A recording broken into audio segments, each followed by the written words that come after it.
முருகனுக்கு உகந்த வைகாசி விசாகம். மீன்களாக மாறிய முனிவரின் புத்திரர்களுக்கு விமோச்சனம் அளித்த முருகன்.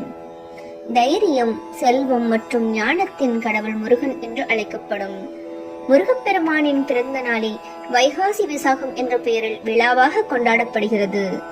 இந்த திருவிழா முக்கியமாக உலகம் முழுவதும் உள்ள தமிழர்களால் கொண்டாடப்படுகிறது. தண்ணீரை அசுத்தம் செய்து மீன்களாக சாபம் பெற்ற முனிவரின் புத்திரர்களுக்கு சாப விமோச்சனம் கிடைத்தது பற்றி அறிந்து கொள்வோம்.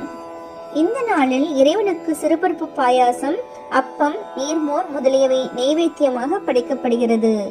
இந்த திருநாளில் திருச்செந்தூர் கோயில் வசந்த மண்டபத்தில் உள்ள நீர்த்தொட்டியில் 6 மீன் பொம்மைகளை வைக்கின்றனர். முருகனின் வாயிலிருந்து சிந்திய பாலினை குடித்த அந்த மீன்கள் சாப விமோச்சனம் பெற்ற பராசர முனிவரின் குமாரர்களை நினைவுபடுத்தும் விதமாக 6 முனிவர்களின் உருவ பொம்மைகளை வைத்து முருகன் சாப விமோச்சனம் அளிக்கும் நிகழ்ச்சி ஒவ்வொரு ஆண்டும் நடத்தப்படுகிறது. பராசர முனிவருக்கு 6 குழந்தைகள். 6 பேருமே சுட்டித்தனத்தில் மிகவும் கெட்டிக்காரர்கள். ஒரு நாள் குளத்தில் குளிக்கும் போது நீரினை அசுத்தம் செய்து விளையாடிக் கொண்டிருந்தார்கள். இதனால் அந்த நீரில் வாழ்ந்து வந்த மீன்கள், தவளைகள் மிகவும் வேதனைப்பட்டன.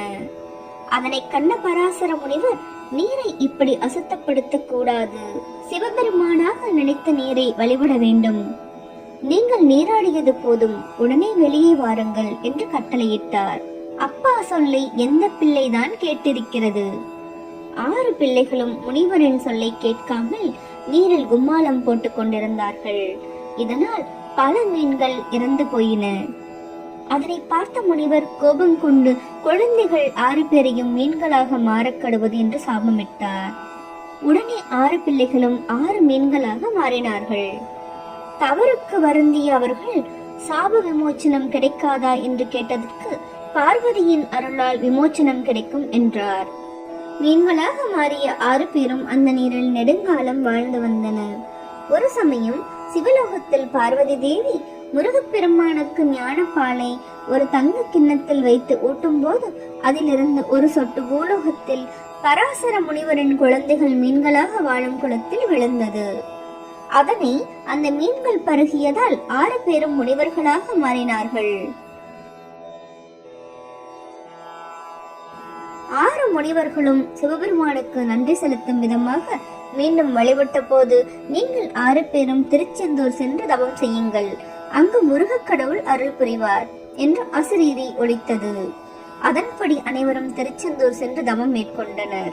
வைகாசி மாதம் விசாக நட்சத்திரத்துடன் கூடிய நிறைந்த பௌர்ணமி நாளில் முருகப்பெருமான் அருள் கிடைத்தது. சிவனின் அருளால் 6 முனிவர்கள் சாபம் நீங்க முருகப்பெருமாள் அருள் புரிந்த நாள் வைகாசி விசாகம் ஆகும். அன்றைய தினம் முன்வினை பயனால் துன்பப்படுபவர்கள் முருகப்பெருமானை வழிபட துன்பம் நீங்கி இன்பம் பெறுவர் என்று புராணங்கள் கூறுகின்றன. பராசரரின் மகன்களுக்கு திருச்செந்தூரில் முருகப்பெருமான் காட்சி கொடுத்து அருளியதால் இந்நிகழ்வு வைகாசி விசாகத்தின் போது 10 நாட்கள் சிறப்பாக கொண்டாடப்படுகிறது. வைகாசி விசாகம் நாளில் திருச்செந்தூர் சுப்பிரமணிய திருக்கோயிலில் கருவறையில் தண்ணீர் நிற்கும்படி வைத்து இறைவனுக்கு உஷ்ணசாந்தி உற்சவம் எனும் வெப்பம் தணிக்கும் விழா ஒவ்வொரு ஆண்டும் நடத்தப்படுவது வழக்கம்.